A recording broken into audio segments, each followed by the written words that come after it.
What's up, YouTube? It's Rob from Fuzzymotion, and again, we're here with another True Blood episode review, Season 6, Episode 5, Fuck the Pain Away. Also, last episode I forgot to mention the fact that Willow was shot by her father when she came to visit him, and that was Sarah Newland that implored Truman to send her to the camp. Don't know why that slipped my mind. The episode picks up where we last left off, where Sookie's on her couch and Warlow's on top of her making out and suckling her neck. Sookie holds the Speary ferret bomb behind his head and says, "Get the fuck off me, Warlow." Warlow tries to persuade Sookie that their union was meant to be. "I've been wandering this earth waiting for you. Fuck you. It is our destiny to be together. Fuck destiny." Thank God for Sookie. We cut to Billith, where he's consoling Jessica as she just fed on the 4 fairy girls. But in a weird twist, it seems that Bill and Warlow are connected somehow, probably because of Lilith's blood that Bill ended up drinking at the end of Season 5.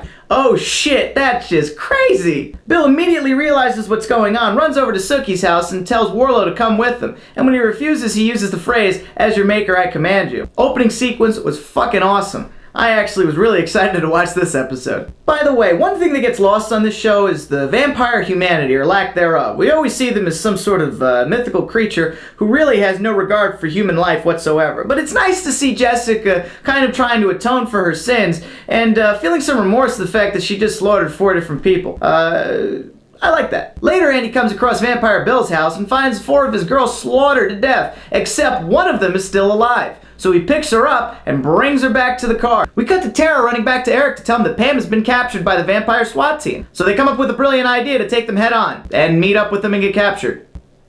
What? As Pam is taken in by the vampire SWAT team, we see all these weird sort of Nazi-like experiments going on with all the vampires. We see some vampires getting their teeth pulled, and in other rooms we see vampires fucking. That seems like a test I'd like to be a part of. So it seems the government really is trying to study vampires and find out what makes them so magical. It's not like vampires have been around thousands of years and just decided not to figure these things out themselves. They just let them go by the wayside and say, well, whatever happens, happens. Fuck that, humans want to know the science behind it. At this point, we cut back to the governor's house and realize what a whore Sarah Newland really is. He's trying to convince Newland to stay with her and forget about the fact that his daughter's just been turned into a vampire, which Truman isn't too happy about, so he decides to leave. And then we figure out why Sarah was wearing a trench coat indoors the whole time. When a woman comes to you in black lingerie, you unwrap her! Flashback to 3500 BC, where we have fairy Neanderthals. This shows Warlow's origins, as he was accosted by Lilith while getting water from a local river. It's funny because no matter how dark it is, you can still see Lilith's bush. We also notice in this scene that Warlow had a wife and she was pregnant, about to give birth, right before he was taken by Lilith. After meeting up with Lilith, she persuades him to abandon his tribe and move with her into the darkness of the night, as a half vampire, half fairy. "You made me into something I despise. I made you into our salvation." This whole dialogue between Will and Warlow is pretty neat, and it kind of shows where the hate should come from. I like this. It's still setting up for an epic battle at the end. Warlow killed Lilith once, and he's planning on doing it again. Or so it would seem. Not to be outdone in absolute sluttiness, Sarah approaches Jason in the black lingerie that she left Truman with. "I truly believe that God wants me to fuck you." I'm never gonna feel bad for Jason ever again. Ever. Sarah reaches out to Jason for some consolement in the best way he knows how to provide, by giving a little nookie. We cut back to Andy and we see that he wasn't bringing his daughter to a hospital, probably because he knows that the hospital can't help. He goes to the evidence file and finds some vampire blood and decides to give his daughter some of that. Is he making a Warlow by accident? Prediction number 4 here, YouTube. That blood is going to turn her into a Warlow-like creature, and although Warlow will die at the end of this season, another one will be born. Werewolves! I hate them!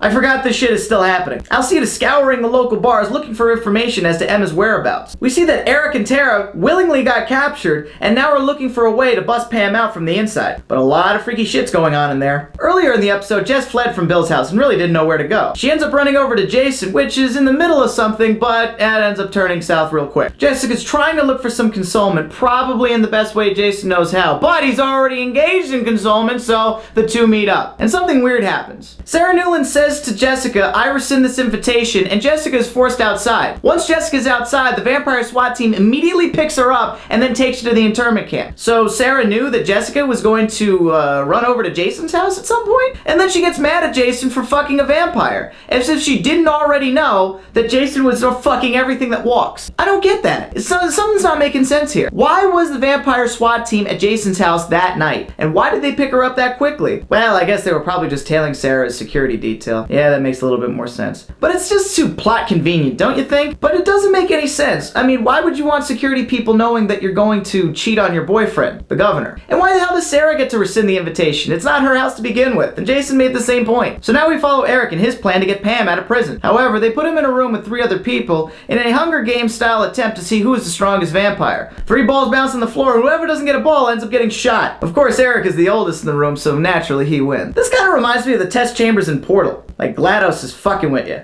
And in a strange turn of events, Pam is actually given an opportunity to seek some therapy in an attempt to get into vampires' minds. So they give her some incentive to feed on a girl whose name's Samchai. Samchai? It sounds like a drink you'd order at Starbucks. Yes, I'll have a Samchai Frappa Latte. Since Lafayette really isn't doing anything anymore, he's been relegated to the voice of reason this season. Sookie walks into Merlotte's and Lafayette immediately responds, "What is you doing here at your place of work? Cause I know it ain't work." Right? And Lafayette is drinking at the bar at midday. I love it. We pan over to a booth with Terry and an old friend from boot camp, and it seems that Terry's trying to pay somebody off to kill him because he can't live with what he's done. I really don't give a shit, but that's what he's doing. Terry's friend Justin says he'll do it for free, and he'll do it when he's not expecting it. So here we go. And why is he willing to do it for free? Don't make it another subplot, just kill him. Kill him now. Pull out a gun, put it in his mouth, kill him. We cut to Andy, who's trying to nurse his daughter back to full health. He's distraught and wants to seek Bill out on his own. But his girlfriend talks some sense into him, saying that Bill's way too powerful for him. So he's left to do nothing. And somehow I got a weird sense of deja vu. Sam finally wakes up from his sex coma, and Nicole looks a little perturbed. She was waking up with me, she wouldn't look that upset. She wants to talk to her parents, or at least get out of the situation. We cut back to the vampire internment camp and notice something strange.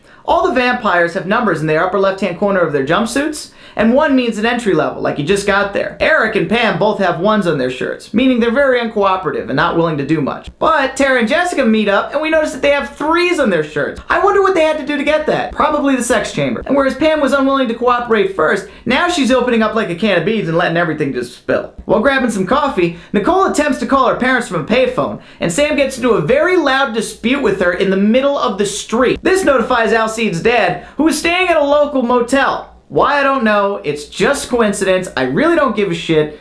Blah, blah, blah. Get on with it. We cut back to Tara and Jessica, who end up getting into a fight. Jessica's not really feeling it. She's down on herself. She feels really bad that she ended up eating all those 4 fairies and doesn't want to eat any of her rations. So she tries to give some to Tara, and everybody wants to take it from Tara. So this one vampire lady, this one girl says back the fuck off, and then tells them that they owe her. Great. A new character. Fuck. Jason calls Sookie and leaves her a message on his flip phone. They still have those. Sookie, in a brilliant idea, decides to use Lafayette for his supernatural powers and contact her parents to find out if they were really trying to kill her that day. Freaky shit ensues, but Sookie uses her abilities and touches Lafayette to see visually and show us, the audience, what actually happened that day. It turns out Warlow did approach her parents and kindly showed them the contract in which Grandfather John had signed so many years ago. Diplomatically enough. Really not that threatening. Not the way it was portrayed in the beginning. Dad had the great idea to kill her rather than be taken over by a weird vampire fairy sort of fucking thing, and put her in the back seat of the car and said she won't feel a thing. Mom was a little apprehensive, but kind of just stood there and cried, really not doing much. Lafayette gets possessed by Sookie's dad, and in a weird turn of events, Sookie's dad plans on drowning her the same way he wanted to when she was a little girl in a local pond. During this sequence, we see a flashback where Warlow came back to his tribe after 4 years of being gone. We notice that this was the time where he slaughtered everyone in the village and leaves a little boy. So that means that the little boy left was actually Grandfather John, which means Grandfather John is Niall, which means Warlow is Sookie's great, what the fuck? Incest, only in the South. Sarah Newland is a whore. And in one of the closing scenes of the episode, we see that Eric is put back into the test chambers, showing signs of the bleeds and still wearing a number 1 in his jumpsuit, meaning that he wasn't willing to cooperate. Steve Newland shows signs of still being a dickweed, as he helps everyone know that Pam and Eric are tied together by being former progeny and maker. The episode ends with Lafayette taking Sookie and placing her into a lake, possibly to drown, and then the song comes on, Fuck the Pain Away. General thoughts? It was a great episode. I liked a lot of it. There was a lot that kept this episode moving. There was a lot of lulls in the middle with Terry's whole side story and the Wolfpack whole side story, but I guess we can't keep everything high octane for every single episode. This is a Warlow versus Billith season. Take your pick.